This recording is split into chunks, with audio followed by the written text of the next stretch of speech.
Well, I'm in the process of putting my steam bent side panels on this 11 passenger Yellowstone coach. Last step I need to do is kind of rough in my cutouts where the passengers can step into their seats. I think we can get this put on.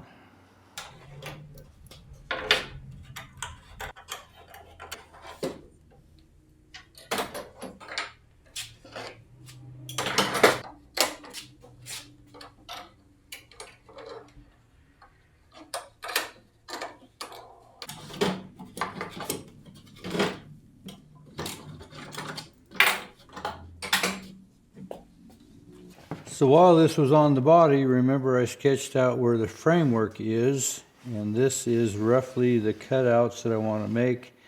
I'm going to cut them strong, and then I'll finish sand them into place once they're installed. This is where that knot's going to disappear.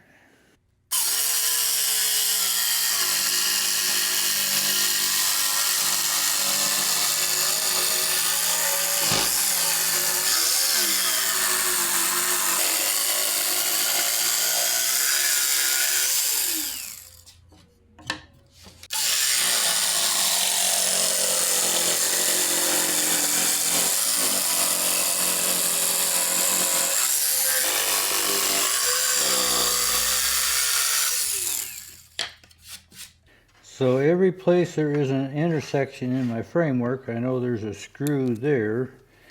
So I want to just come on each side of that. And I think I will divide this into about thirds. That's going to put my screws at roughly 4 inches apart.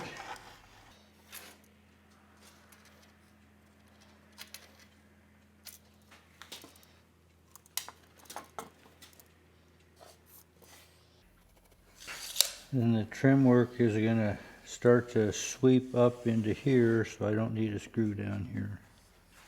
And I should be able to mark where they're at, and I'll be able to see that hole on the other side.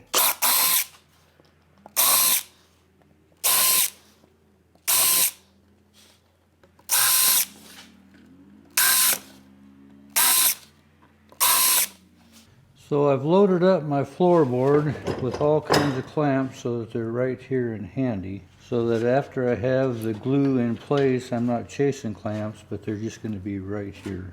And now that I have the rough openings in, I can go to some shorter clamps to reach some of these areas where I was using my 8-inch and sometimes even my 12-inch. So it's going to make more clamps available to get this clamped into place. And where I was using a 12-inch to come down here, I can probably reach that now with my 8 inches. So my goal is to put glue on my framework and then follow my pattern that I penciled out on the inside of my panel, glue all that up, and then I'm just going to load it up with clamps and try to get it all into place.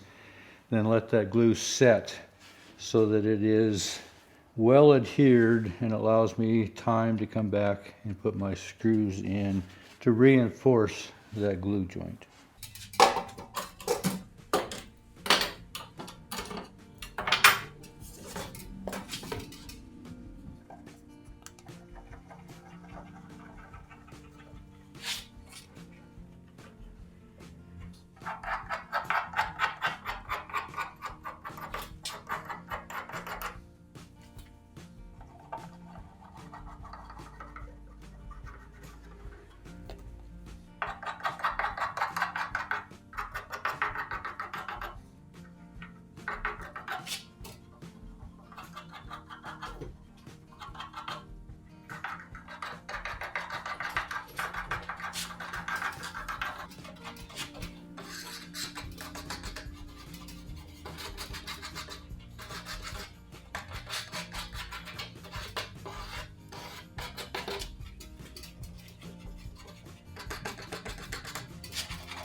Well, we'll let that set up and I can come back and put my screws in.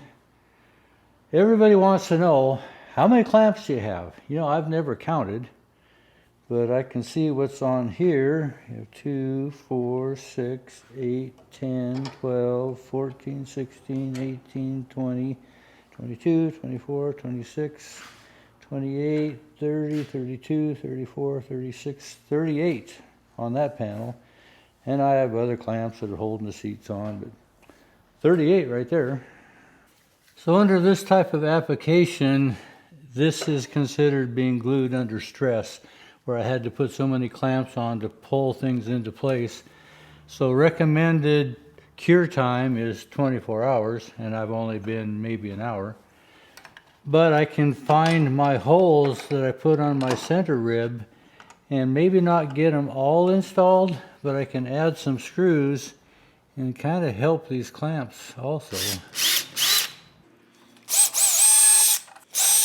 So these screws just need to be flush. They don't need to be recessed in there because of that trim that's going to come and cover all that up. So it's going to have the most holding power if it's just flush. I need that trim just to go over the top of these heads.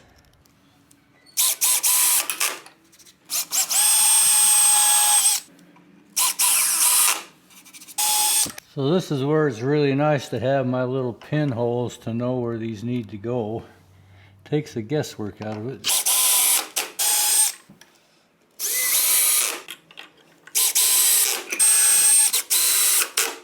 I've got one hiding underneath this clamp.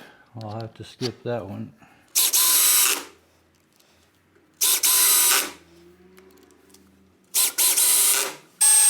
So this will be the last screw on the center frame before that trim starts to angle toward the top.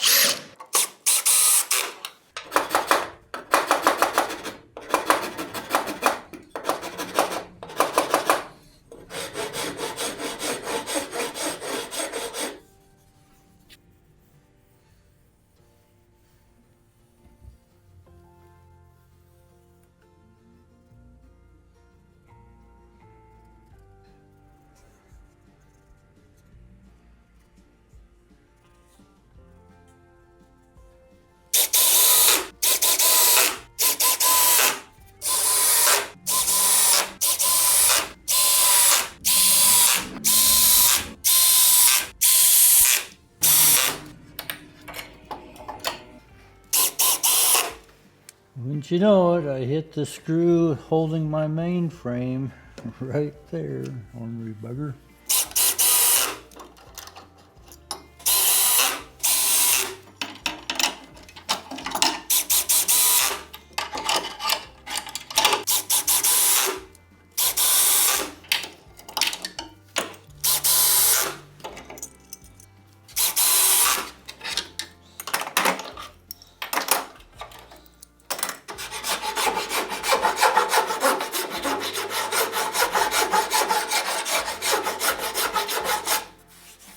So as we come up the back side, this is where that rear panel is going to be. So these screws are going to be a little closer to the edge when we get into this panel area. And let's kind of flush this with the frame as we go up, clamp by clamp.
Well, when I bent these here 3-4 weeks ago, I mentioned that this was probably the most difficult steam bending project that I've done over the years. And it's because of the compound bowl-shaped bend. And to do it without breaking this 3/8 poplar, it has to bend this direction, and it has to create this bowl effect. That's what gives these Yellowstones that signature banana-shaped body side panels. If I bring a straight edge along the side of the body, you can see how much curvature this has to have. When I put a tape measure up against there, see, I'm at 2 3/4 of an inch. So you can see the amount of bend that this has, and then it also goes these directions as well. And that's what gives it this bowl shape that kind of ends up looking like the end of a banana. And the front does the same as well. See, we're at 2 3/4 of an inch bend this direction, plus we also bend this direction. And when I bent these, I said the next most difficult thing is to install them. And this is the process that I use. Now, a lot of times I am asked through multiple videos, well, how did they do it then? Well, you know, I wasn't there. So in a sense, I have to try to reinvent that wheel and say, how would I do it with the tools that I have and the knowledge and skills that I have? And this is what I've ended up with. So it ends up being a very stylish body. And I think, in fact, I know, it's just like the old ones. How they did it, I don't know, but I would bet it's pretty similar. So these cutouts where the passengers step in is still pretty rough. I have to fine tune that. In fact, there are some other things that I have to add to this.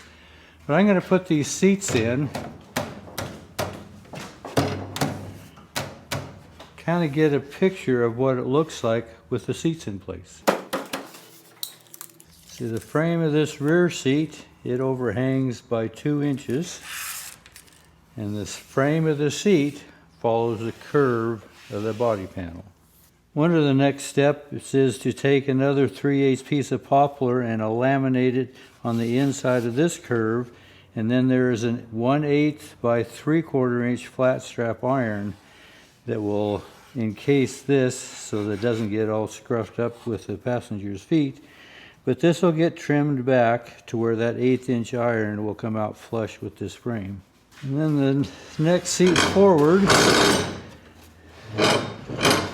it's going to sit somewhere in this area here. And you can see how this curve is going to come up to the back of that seat frame in this area.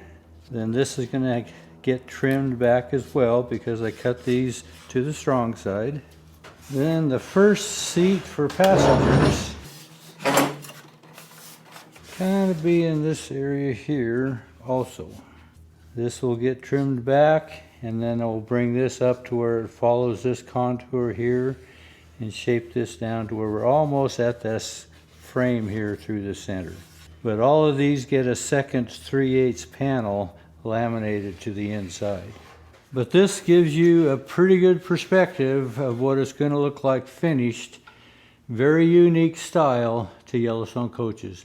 Now, these weren't specific to Yellowstone Park. They also ran in Teton and Yosemite and Glacier. Many parks ran these, but Yellowstone Park ran probably the most of them, and that's where they got nicknamed the Yellowstone Coach. Very unique, very stylish, very attractive coach. Appreciate you coming along. Thanks for watching.